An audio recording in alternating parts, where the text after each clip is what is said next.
Good afternoon. Welcome to Thurston County Board of County Commissioners Board Work Session for Thursday, February 4th, 2021. This agenda relates to 2021 Low Impact Development Update, an informational briefing for the board. We're scheduled from 2 to 3 p.m. For public attendance, you can follow along on the Thurston County YouTube channel or join by conference call at 360-252-9020. The PIN is 1234. My name is Ty Menser, Chair of the Board.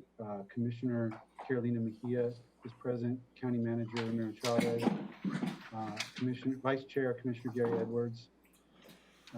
Director of the Community Planning Economic Development or CPED Department, Joshua Cummings, and our two key directors underneath Josh are Jennifer Davis for Long Range Planning, Community Planning, and Brett Burris for Development Services. I think I have that terminology right. And okay, great. So let's, I'm gonna ask the County Manager to kind of lay out what we're intending to accomplish here, and then we'll hear from our team. Yeah, thank you, Commissioners. This is an update. Is no decision needed for you today. It is related to the low impact development changes or potential development regulations that might be considered down the road. And also tied to, in a way, impervious surfaces and percentages. I know that Commissioner Edwards is interested in hearing an update, and this is where we are. And also, this is a great opportunity for Commissioner Mejia to hear a little more details, because as anything else, it's not just a single point of view to address impervious surfaces or percentages. It's everything interrelated to within the code. And in this case, it's related to the overall low impact development strategies that I believe was passed in 2016 by the Board of County Commissioners. So there's that a little bit of a background, and the board has approved to include this and as part of the code docket for staff to go through. So there's an update, and hopefully the presentation will go 30 minutes and then questions and answers for the board members. Josh. Okay, great. Thank you, County Manager. Yes, this is CPED's opportunity to just do a quick check-in. This is one of those, as we talked about earlier in the day, success from 2016 that has provided more opportunity. So the implementation of the low impact development and how it works on the ground is part of this conversation. So what you'll hear for background is the key elements of what LID is, low impact development, how it relates to impervious surface. Jennifer Davis will provide you some history and then an overview of the impact and its intended goals.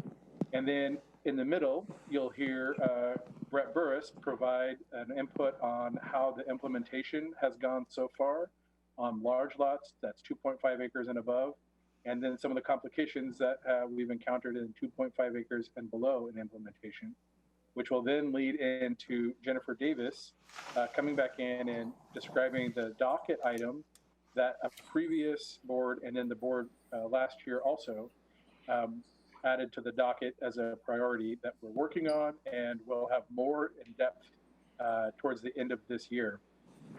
This is a big and kind of, as the county manager said, a topic that has many things that are interconnected. So we appreciate this opportunity as requested to come and provide this update as we lead into future updates. So like the county manager said, no decision needed, but we have heard the sense of urgency from previous boards on dealing with this topic and want to make sure that we're all on the same page moving forward. Any questions before we get started? Jennifer will kick us off if not. Okay, go for it. All right. Thanks. All right, Jennifer Davis, Community Planning Manager. I'm going to share my screen. You're used to the PowerPoints, and we have one for you today with some, I think, pretty cool pictures to keep it interesting. How come I won't go in slideshow mode? There we go. So it is a check-in, and I wanted to first get us all on the same page about understanding what low impact development or LID is all about. So low impact development is really all about managing stormwater, the rain that falls on property, and making sure that that stormwater doesn't do things it's not supposed to do. That's bad for water quality, that's bad for fish, that's bad for people. And the definition is on the screen, but really it's about getting a site to perform a similar function when it's developed as it would have performed when it was undeveloped. So for Western Washington, most of our properties were forested. And when water falls in a forest, if you've ever been the Olympic Peninsula, after a major rainstorm, you'll look at the streams running through the temperate rainforest and they're clear. They're not full of mud and erosion because most of the water is absorbed and managed by native vegetation and doesn't create sort of a problem in terms of running off and eroding and doing all the things that stormwater can do on a developed site. Because when you take all that vegetation away and you put down hard surfaces, it changes how the site can function and where that rainwater can go and flow. So LID is about how can we do the best job we can as we develop a site to make sure the site functions as close to the sort of pre-disturbance hydrologic processes that it used to function to infiltrate stormwater, to filter it before it joins the aquifer and the wetlands, and to make sure it's not just running off and carrying pollutants. So again, and there's a handy schematic here, but rain falls, it hits our impervious, our hard surfaces, roofs, roads, driveways, runs off, it carries the tide you sprinkled on your roof or the fertilizer you put on your lawn or the motor oil or the pet waste, and it just takes all that with it on a hard surface and goes right into our stormwater management systems or our wetlands or directly to our aquifers or surface waters.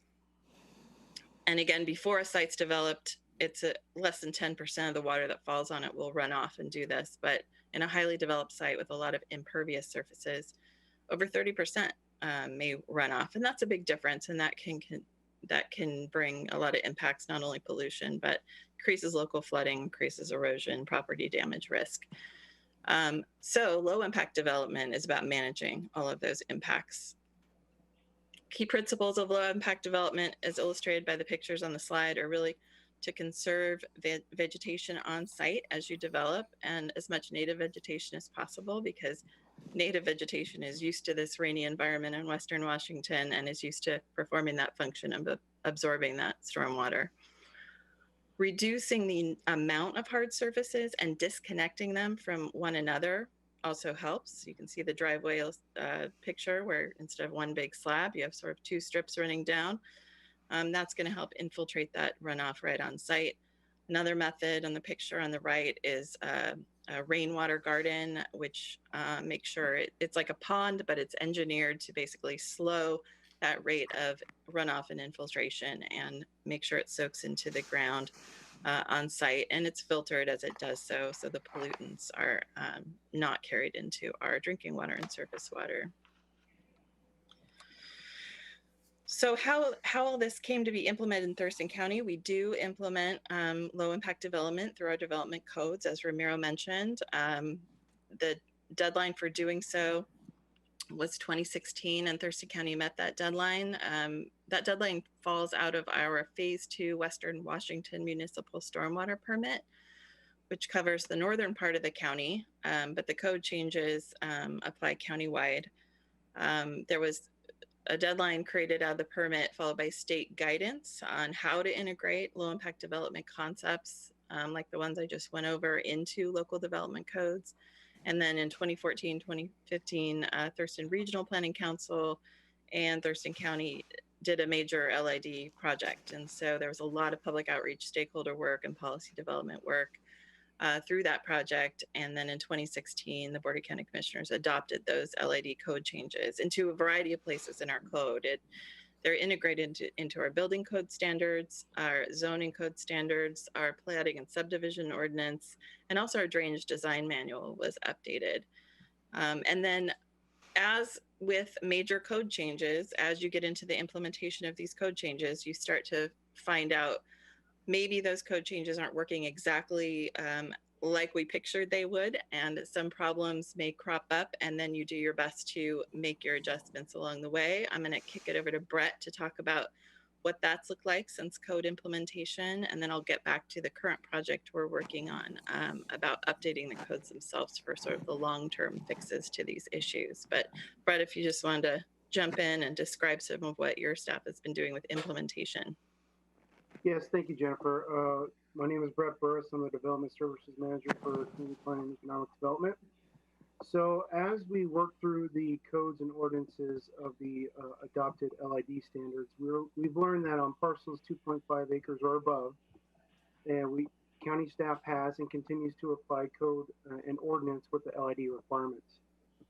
If in conflict with codes and developments occur, we have consistent ways of developing the required standards to the Drainage Erosion Control Manual. And the Drainage Erosion Control Manual allows for credits to be used for development. And these credits come in different forms.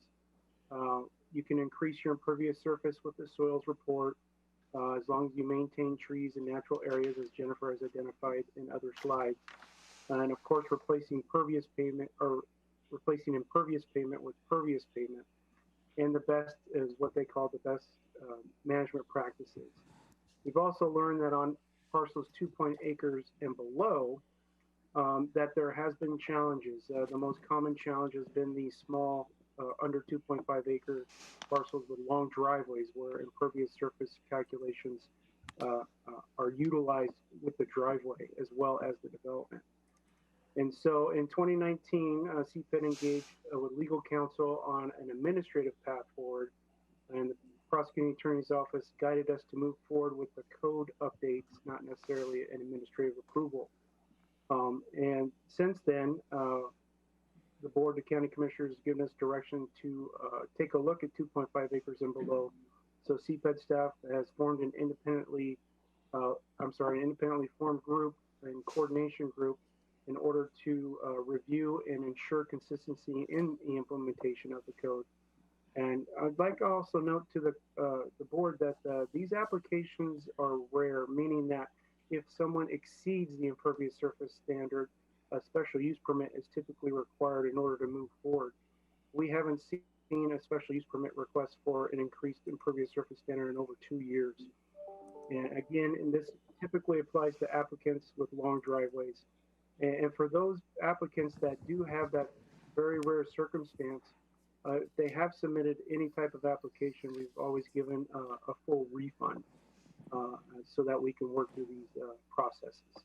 And just note that the independently formed coordination group is continuing to move forward as per the Board of County Commissioners' direction. So Jennifer, please. Yeah, and that's the slide I've moved to. So thanks for that, Brett. So as you recall, last spring, the board, through its discussion about setting the 2020-2021 docket of development code amendments, put this LID update project to try to address these implementation issues and make permanent code changes to fix them. You prioritize that about middle of the range in terms of a very long list of code amendments. In a couple of weeks, staff is going to give you an update on all of those projects and where we are. But we've been cranking along and making progress on LID as well as a bunch of other code amendments following those priorities. And what we've done for the LID project is kind of the new way we like to be working now is we put together this, I call it a matrix team of staff that involves the implementers in development services, the long range planners who write the code and policy and community planning, and then public works staff who are also engaged in the review of projects that implement low impact development and implement the drainage design manual. And we pulled all those good brains into the same room, and we're having them look at the best ways to make these fixes in the code. And so the project timeline is laid out before you, but we're basically wrapping up that matrix teamwork this first quarter. That'll be handed off to a planner to prepare those code amendments, go through our typical planning commission review, and then about the third quarter this year, we'll be bringing it forward to the board for your review and public hearing and final action. So things are looking good, and Brett's mentioned a lot of these, but this is what the matrix team has been looking at. It's how to address issues for small lots and lots needing long access driveways.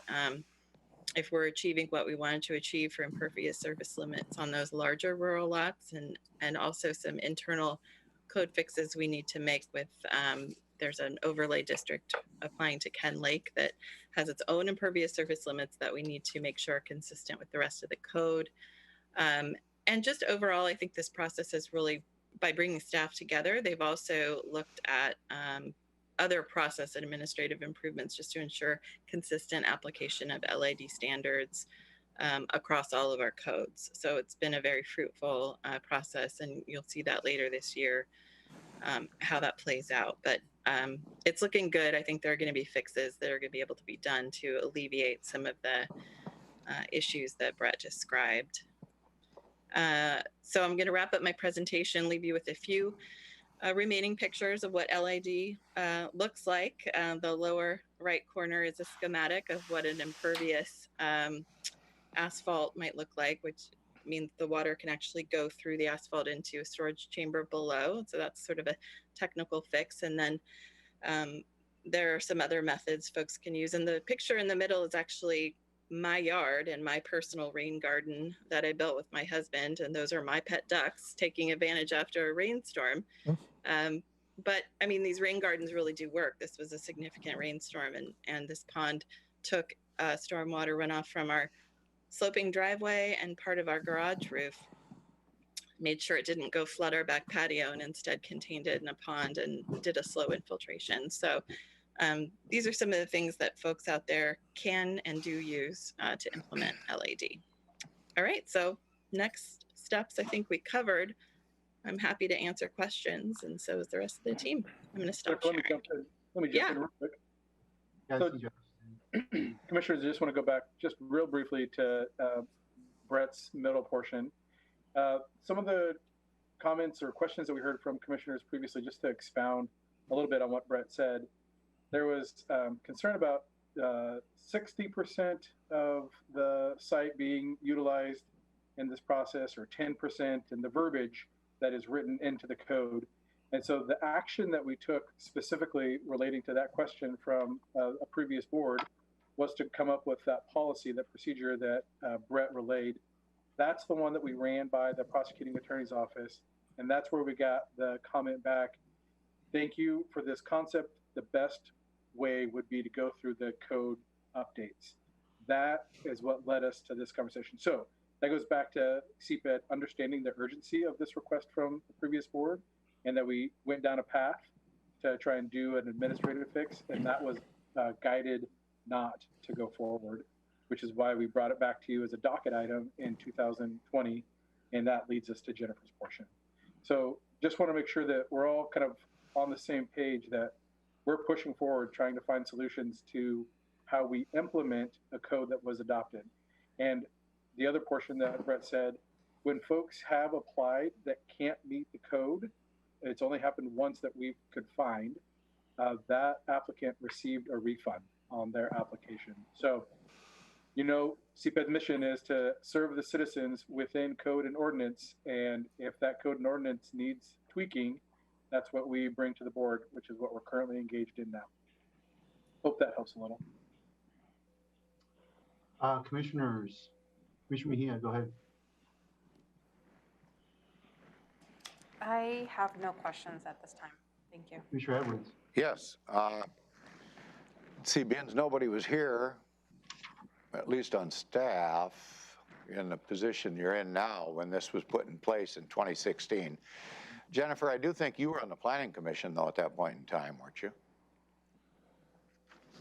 I believe I was. Yeah. I have very little memory of this coming to me, but yes. Would any of you happen to know what our surroundings, getting back to that 10%, because that's what ours is now, and that's what it was changed to in 16. Do any of you know what the percentage is allowed in Kitsap or Pierce or Lewis or Mason? Do you have any ideas? Nobody's going to answer that? Would you be surprised to know it's a lot different than 10%?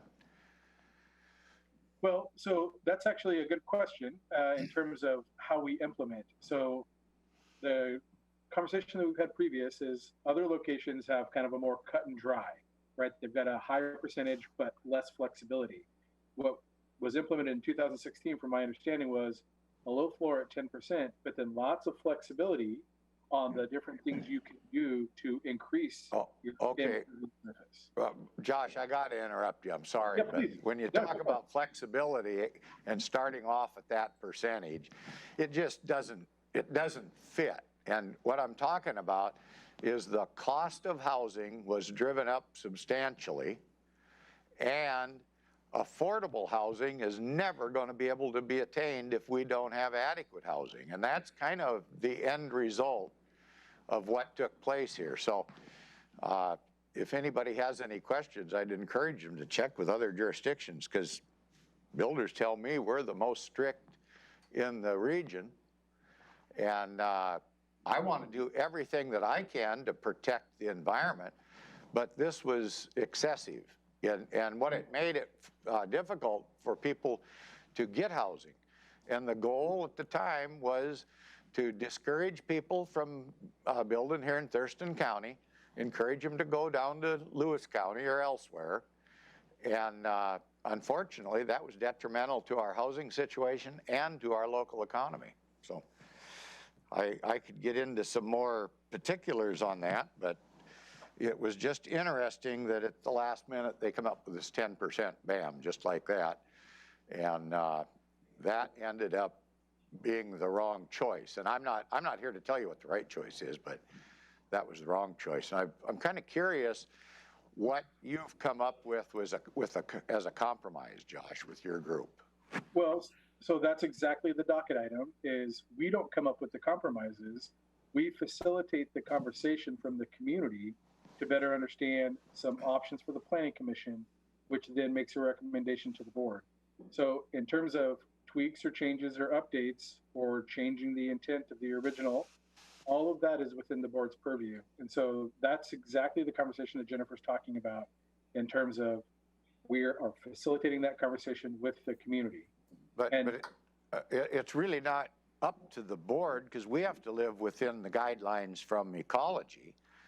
And so, I mean, that's where it comes to that negotiated side of things. I mean, nobody else around is at 10%. I'm curious what percentage you guys are recommending then. I guess that's what I'm interested in. Jennifer, would you like to go a little more in depth in the facilitated conversation and any of those technical aspects, perhaps?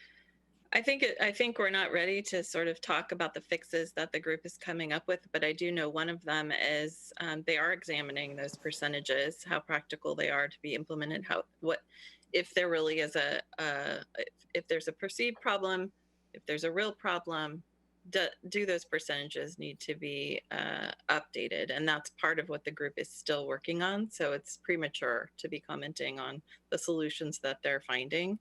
But that is one of the things they're working on. The other thing is those credits that are provided. So you have a baseline minimum, and that's based on the science about what you should probably be retaining in terms of not paved over surfaces in order to function well for stormwater.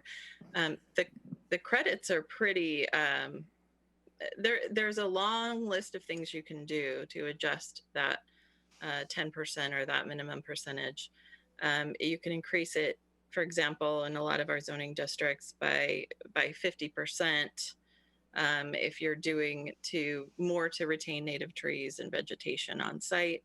All of the things I talked about in the PowerPoint. So I think that's been working for a lot of projects. I think where it's been problematic is on those smaller lots. And when the board, we had this discussion last spring with the board, the choice was made to really focus and do a targeted update of these codes, focused on those problem areas. And that's what we've been doing. It's not a wholesale review of the code. But we are trying to focus on, okay, where are the credits working or not working? Are the percentages in the right place? And where the adjustments need to be made to achieve the intent of the code. And that's all I can really give you now. That's great. Yes, sir. Let me bring up one thing. There's a lady that works down at the Port of Olympia, and she went through this headache, if you will, trying to build her daughter a little horse barn on their property. They had one of these long driveways that were the restrictive block in the process. And you made mention they get all their money back. I checked with her on that process, and she got about half of her permit money back. Why they chose to give her half back, is there a time frame that she can yet apply for her other half as long as she's got the receipts and stuff? Because she got half of her money back. I want to say it was in 18.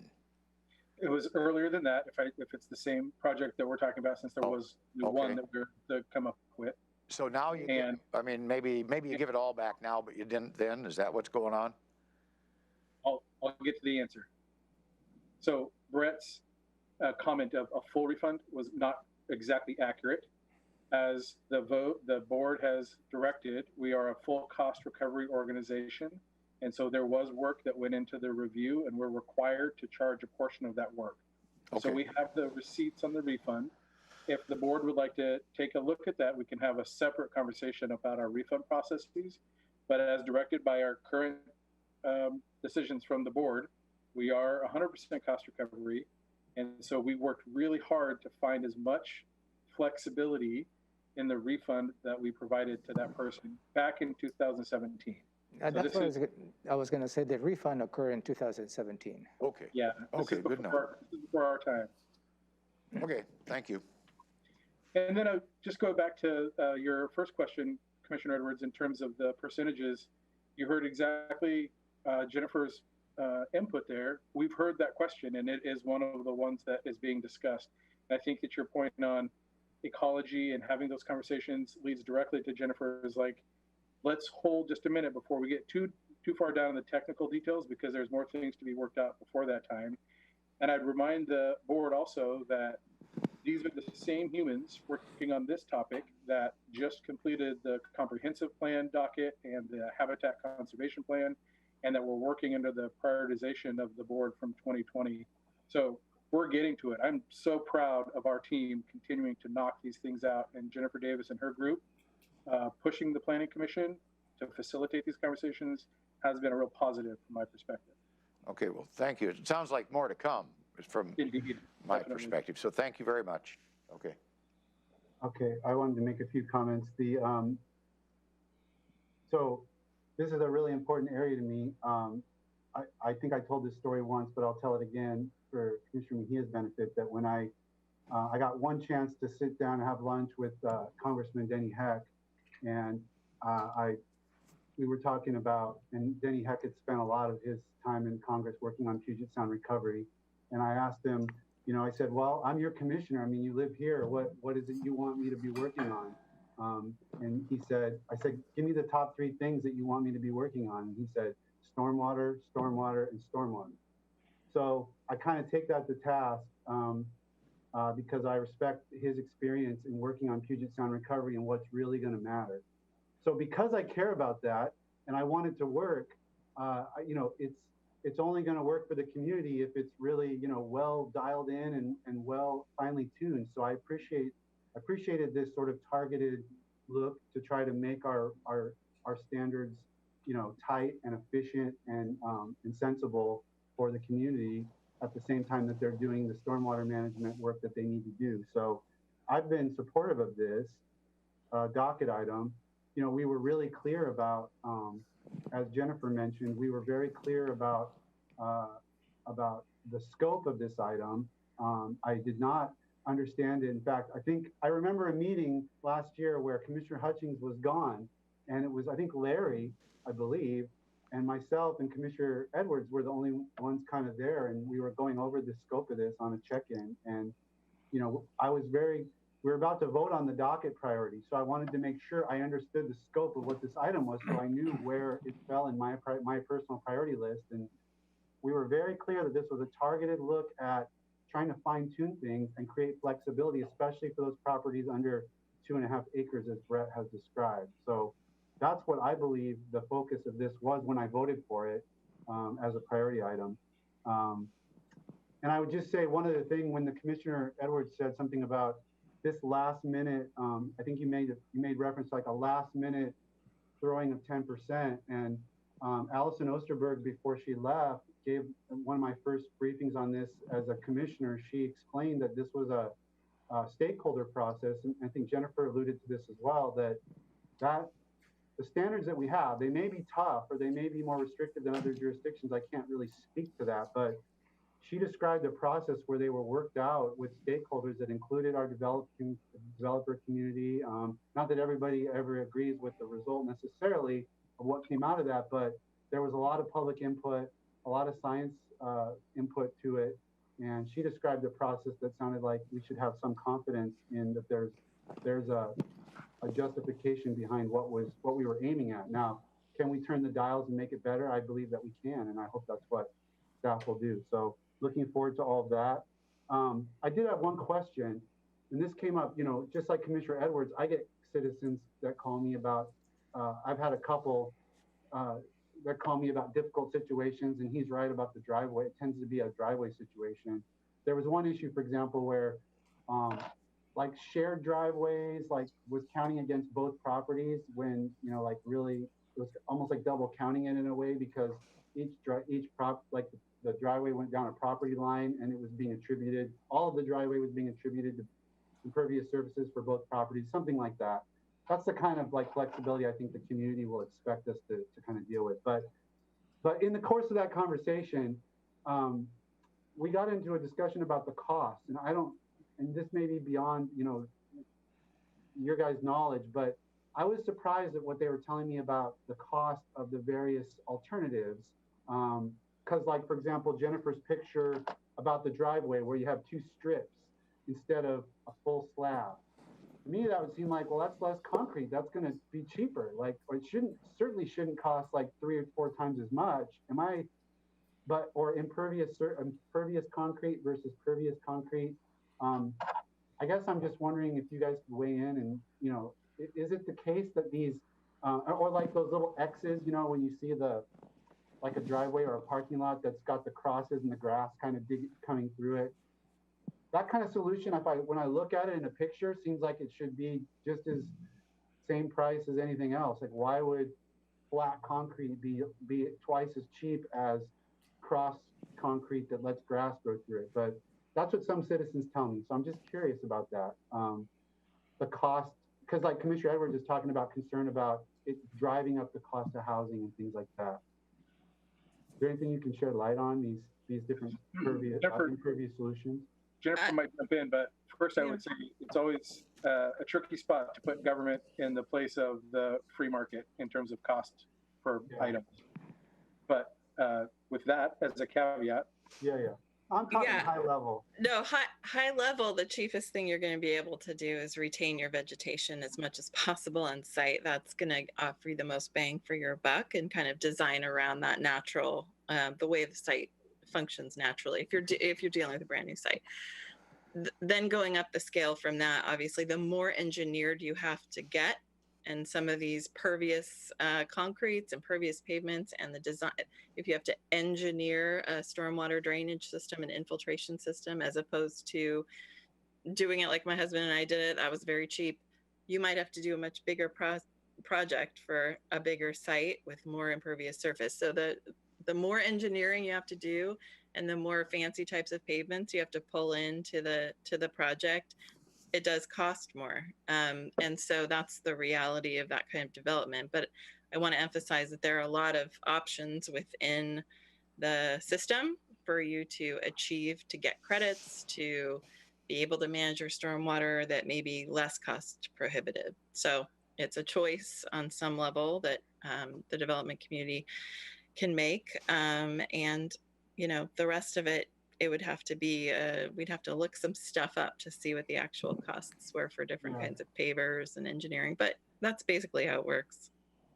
I was mainly just thinking of driveways, just simple, nothing fancy engineered, just simple, like, okay, I got a long driveway. I want to, the options that I have so that doesn't count as a impervious surface. What, are those, anyway, thank you for that. We still have a little bit of extra time if there are extra questions. Ramiro. Maybe, I'm not going to put Larry on the spot on this one, since I see his picture. And the conversation, as the board is engaging on the impervious surfaces, the type of driveways, the pervious pavement related to the low impact development, and how the code relates to the stormwater manual, and how the stormwater manual relates to the MPDs permit, the National Pollution Discharge Elimination System, and how that permit really has an influence as how the county can operate, and how that permit relates to the Clean Water Act the federal government imposed to all of us. So I think if Larry can help us see that nexus, because it's not just an element that you may be discussing, it's just all this web that is associated with all the many different requirements they would need to comply. Put you in the spot, Larry. The regulatory framework in Washington State is actually more complex than in many other states, because the stormwater permit that's issued by Ecology to the county not only governs the federal regulations under the Clean Water Act, but it also governs the state water quality pollution control laws. So the scope of what's covered and protected under Washington State's regulatory framework here is much broader, to include more types of receiving water, for example, groundwater, not only surface waters that are navigable. So that's something to keep in mind. You know, I could comment. I got direction from Larry early on about, I don't know, I think I took 2 5-gallon buckets or something, and you drill holes in one and offset the holes in the other, and then you dump X number of gallons and you time it and all that. I would encourage you, all of you, to go do something like that if you want. I actually did it, and quite interesting. Yeah, so you know, Western Washington gets ample rainfall, which creates challenges, but Thurston County does have some advantageous situations going on in many parts of the county. We're blessed with soils that infiltrate pretty good, not everywhere, but in large parts of the county, as opposed to our jurisdiction friends up north, where the runoff does not infiltrate as much. So Yeah. Getting back to your earlier discussion about how do we reduce costs, in Thurston County, the designers and the engineers that project proponents bring out to their projects should be looking for opportunities on how to infiltrate and disperse that runoff where it's feasible. Some areas it isn't feasible, but in many areas it is. For example, the long driveway example, one of the preliminary things that staff is uncovering is there may be some key definitions from the county's drainage manual that have been left out of code for reference. And as a result, we think the intent of the code may be over-regulating, but it really doesn't need to. For example, on these long driveways, on big rural parcels, the pervious surface does not necessarily need to be counted against the limit if it's able to run off the sides and infiltrate into the ground or disperse, which is going to be a common option for a lot of developments. So that's just a type of example that things we're exploring to add some clarity to the code, so that they don't get inadvertently create barriers for development, but at the same time protecting the natural resources that they were intended to protect. Hey, Jennifer, Larry is a member of your team and obviously really Indeed. deep in this stuff. Can you take a shot at starting at the high level of MPDS and what it stands for and what it does, and then working our way down to the interconnectedness? Real quick, in brief. Can I or can Larry? Because Either that one. is a great question for Larry. Yeah. I was putting Larry on the spot. I know that he got everything in his mind related to the interconnection. So start at the top, MPDS. Okay, I'll start at the top with the Federal Clean Water Act. There you go. Thank you. That act in Washington State, the responsibility for administering that federal law was passed down to the Department of Ecology by the Environmental Protection Agency. And so ecology has a responsibility for administering the regulations under the Clean Water Act in Washington State. That's a common arrangement in most states, not all states. In addition to that, there's a connect. Washington State has its own state water quality pollution control laws. And those are RCW 9048.